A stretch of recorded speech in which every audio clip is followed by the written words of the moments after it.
Every day, all over the world, the unmistakable sound of the ambulance pierces the calm. This sound is always a sign that help is on the way. It's the sound of hope, a sound that's changed as the modern ambulance was transformed into a mobile operating room. This remarkable transformation has made a difference as it saves lives.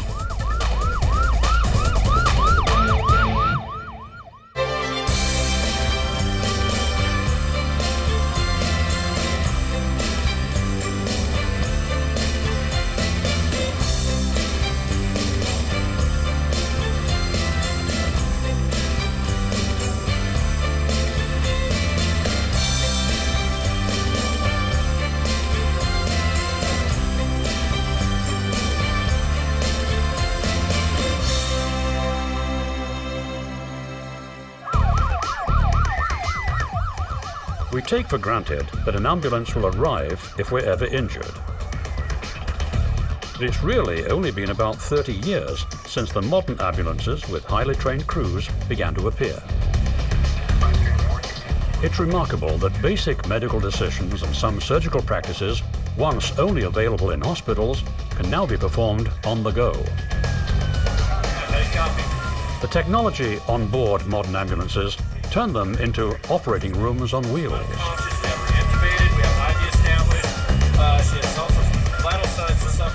Not only has the level of care been improved dramatically, the staff assigned to an ambulance has also been improved.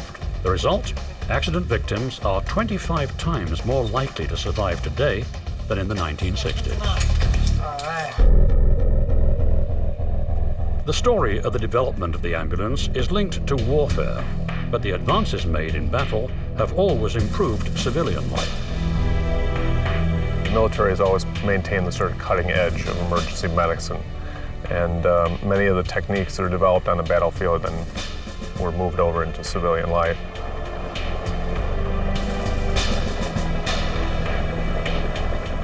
Incorporating knowledge gained in battle into everyday life began in antiquity. Early commanders searched for ways to care for their wounded soldiers. The Greek poem The Iliad tells of a general's concern for his troops. Ancient Roman art also shows us that the Romans built hospitals to care for their far-flung legions. The Anglo-Saxon and Norman soldiers and the European Crusaders all talked about the need to care and move the wounded. Unfortunately, the care of those who fell on the battlefield was really abysmal. Wounded soldiers could remain where they fell for 2 or 3 days. Timely care often could make the difference between life or death. The speed of care started to improve in the late 1700s. A French military surgeon devised an organized system of battlefield medicine. His breakthrough efforts as part of Napoleon Bonaparte's army earned Dr. Dominique Jean Lauret the title Father of the Modern Ambulance. He really developed 2 concepts. That one was to provide care to this wounded soldier on the battlefield as quickly as possible, and the other was to transport the wounded back to the field hospital quickly. Near the end of the 18th century, Lauret asked Napoleon to let him try out his ideas. He was allowed to develop ambulances and a medical corps of ambulance teams. They were called Ambulance Volante, the flying ambulances. Napoleon's army soon had one ambulance unit of 300 men for every 10,000 soldiers. This is about the same ratio still seen in medical battalions.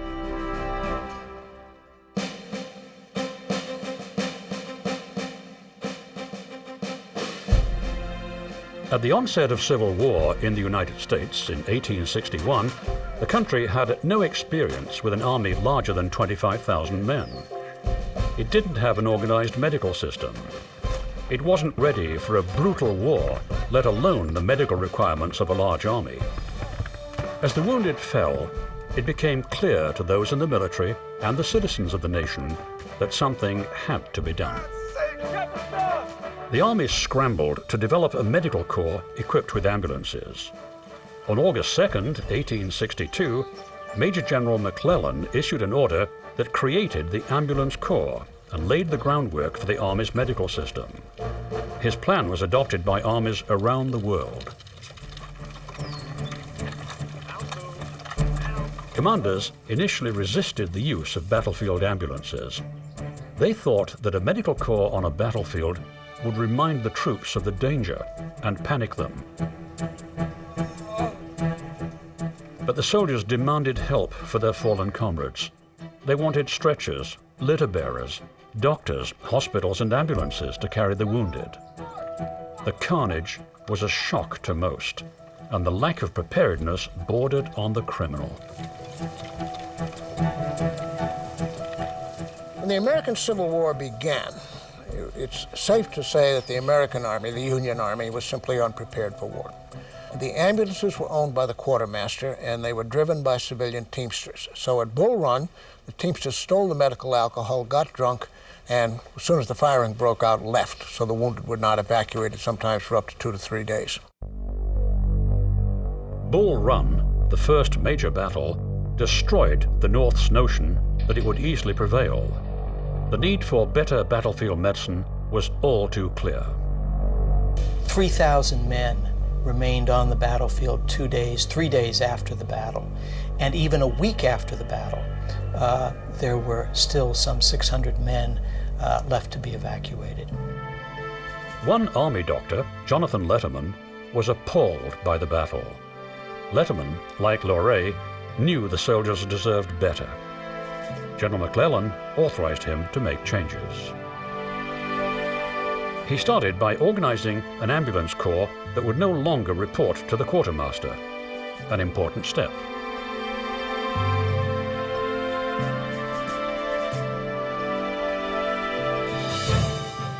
Letterman built a medical staff that would accompany a regiment into battle.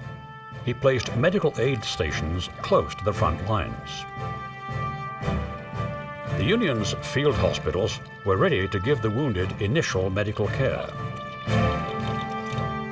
A regimental surgeon determined the seriousness of a wound. He decided which soldiers needed transportation by ambulance and which could walk.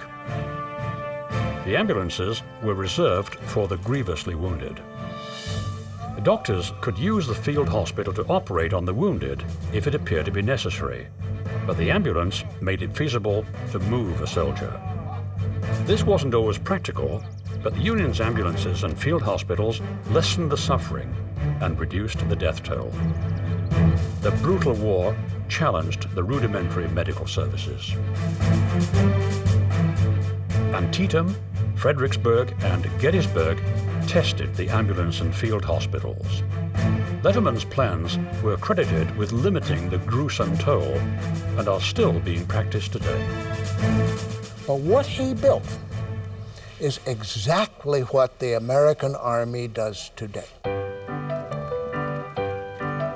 As peace finally came, cities in the United States and Europe began using the Rucker ambulances that had been developed by the U.S. Army. These battle-tested vehicles were popular in American cities because they were sturdy and efficient. The Rucker ambulance even won a prize for innovative design at a Paris exposition. Civilian hospitals began to develop ambulance services in the United States. The first was set up by New York's Bellevue Hospital in 1869. These ambulance services started to use a new phrase, first aid, that was introduced by a British ambulance corps.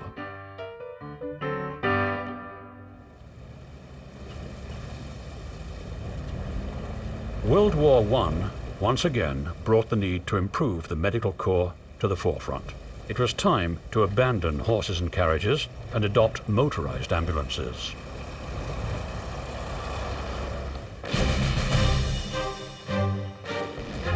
World War I mechanized warfare. It was a battle of machines, munitions, and chemicals, as well as soldiers. This was really the first war on a major scale in which you had the machine gun, the airplane, later in the war the tank, gas warfare, and massive use of artillery.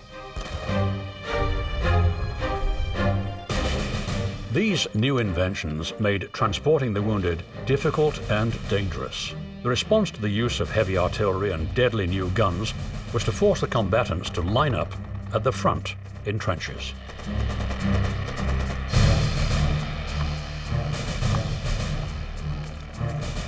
Millions of soldiers were pitted against one another in mile upon mile of opposing trenches.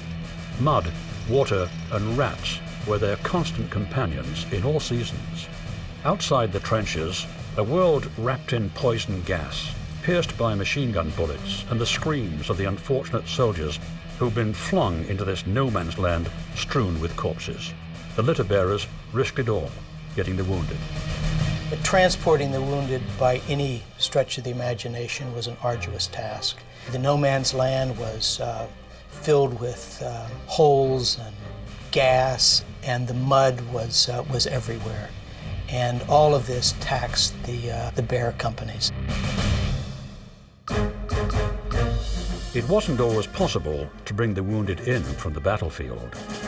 Transportation from the front was difficult and dangerous. As early as 1914, 3 years before the Americans entered the war, the French realized that motorized ambulances were better than their horse-drawn wagons. But autos were scarce during wartime, and likely drivers were already serving in the trenches. France believed that the United States could help. There were plenty of young, car-loving men who might believe war was an adventure and volunteer for an ambulance corps. Ideally, they'd also supply their own vehicles.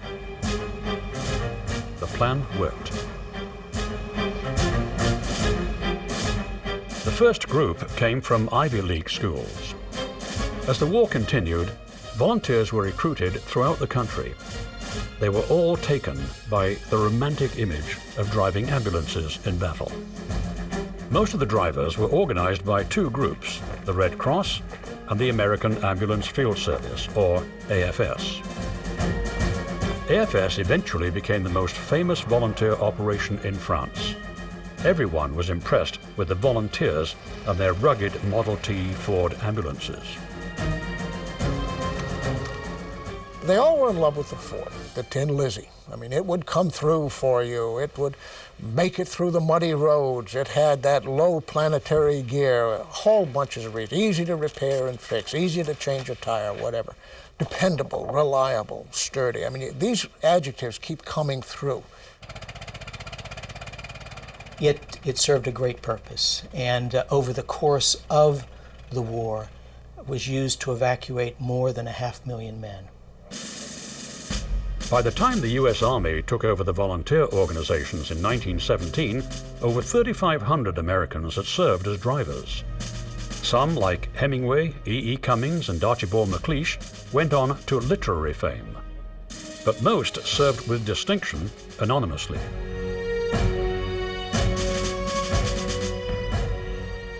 There was never a shortage of work. 6 countries and 61 million combatants produced 34.5 million casualties. Finally, the fighting faded. The war was over.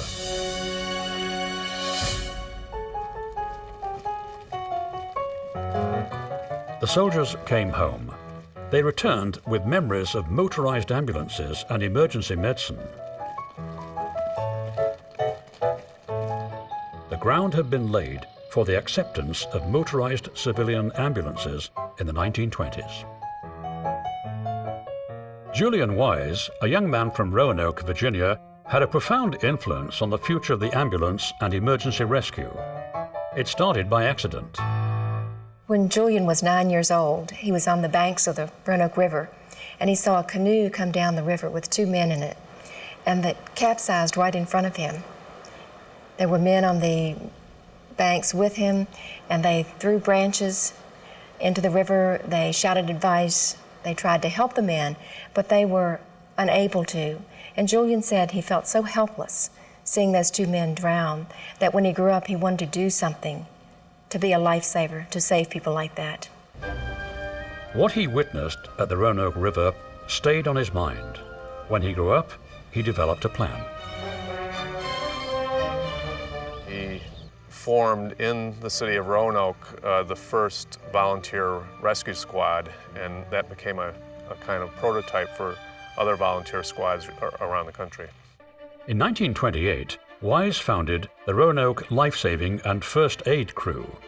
He enlisted a group of friends and co-workers who were all excellent swimmers. At first, the crew focused on river and water rescues. Weis taught his team how to revive a drowning person by artificial respiration. It was a fledgling volunteer operation that barely hung on. Weis had to beg and borrow everything, including the bandages he kept in a painted tackle box. As automobile accidents became common, Weis decided that the organization had to grow. To get to an accident scene faster, he needed a motorized ambulance. Weis looked for a donor. And then about 1931, the local funeral home gave them a 1918 Cadillac hearse that they were retiring, and that was the first ambulance. And they used it to haul the equipment to the scene of the accident. It was a kind of a natural development because the undertaker in most communities had the only vehicle which was designed to carry a person lying down. So they sort of picked up the business by default. Weis's Roanoke Volunteer Ambulance Service was well established by the late 1930s. It spawned imitators all over the country. He traveled everywhere to advise others about setting up their own rescue teams. Before long, communities across the country had their own volunteer ambulance services based on Weis's model. The idea kept spreading. One of the first major tests for the volunteers was the Hindenburg Explosion. When the airship crashed in 1937, the New Jersey First Aid Council called 29 ambulances to the scene in Lakehurst.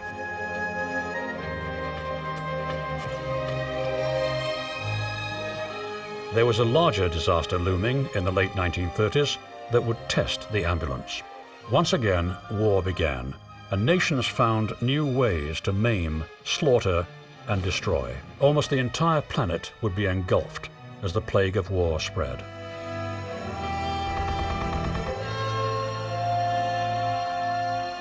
Americans saw the newsreels, read the papers, and listened to the radio. Once again, some felt the war in Europe was their war, even though they weren't officially in the fight. In 1940, a corps of civilian volunteers prepared to leave on a mission to save lives. They set aside settled routines of coats, ties, cars, movies, and romances for the unknown dangers they'd face behind the wheel of an ambulance. Once again, the AFS recruited the majority of volunteers. 1 month before the Japanese bombed Pearl Harbor, AFS members sailed to join British forces and the Free French in the Middle East. Their rugged four-wheel drive ambulances were suited to the rigors of the rough terrain. They had to be. The desert sand could trap a vehicle. There weren't any tow trucks to pull you out. Once in North Africa, the AFS joined General Montgomery's assault on Germany's Desert Fox, General Erwin Rommel. The British drove him from the desert, but they suffered tremendous losses. As the guns blasted Rommel, the AFS ambulances carted off the wounded. There were never enough ambulances, but the drivers knew that in battle there never are. The ambulance drivers did the job one man at a time. They knew their actions could make the difference between survival or death.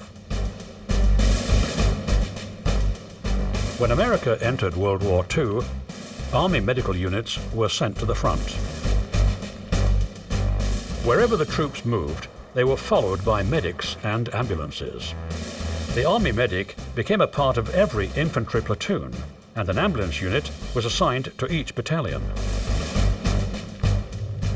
New surgical procedures, new drugs, and the rapid transportation of wounded men to hospitals vastly reduced combat death. Ambulances were making a difference. As enough planes became available later in the war, it was finally possible to evacuate soldiers in aerial ambulances. The planes cut the time it took to get a fallen GI to a hospital. Motorized ambulances stood waiting for the air evacuation planes to land. Within minutes, the stricken were on the way to get the care they needed.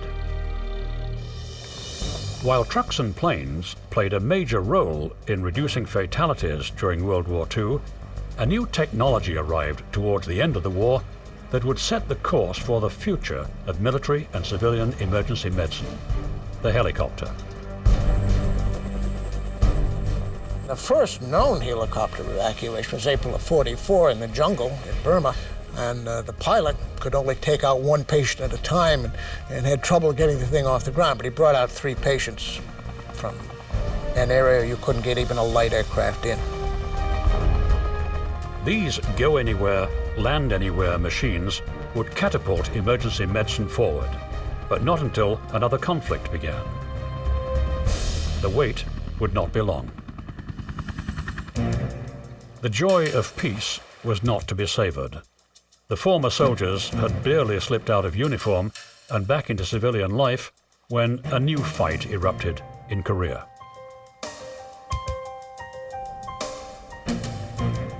The Korean conflict cost 54,000 US lives, but many were saved by the refinements of emergency medicine and the speedy evacuation from the battlefield made possible by the helicopter.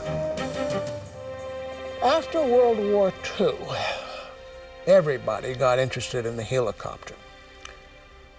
And the Marines thought about it, the Army certainly thought about it, and the Air Force began to use it for search and rescue.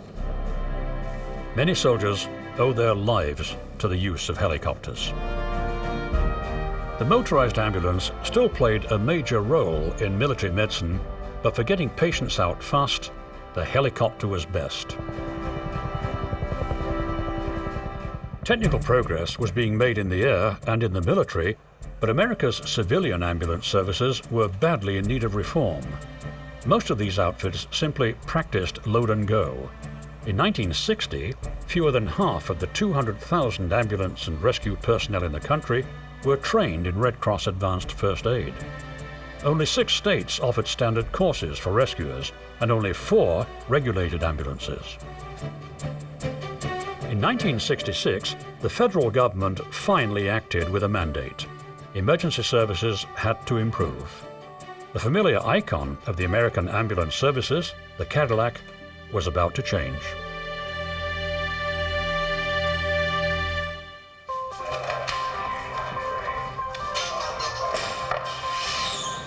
Within a short time, the Cadillac ambulance was replaced by specially equipped vans driven by trained technicians. Load and go was gone. EMS had arrived. Thank God you're here. Thank you for heart attack. The new equipment and vastly improved training had a profound effect on society. Thousands of deaths had been prevented due to speedier and better care. All right. Okay.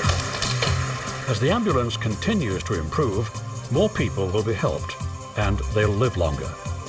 It is clear we all owe a debt to the dedicated men and women who have given their time and, in some cases, their lives to help others. The search for better ways to keep hearts beating has propelled the ambulance forward in the race for life.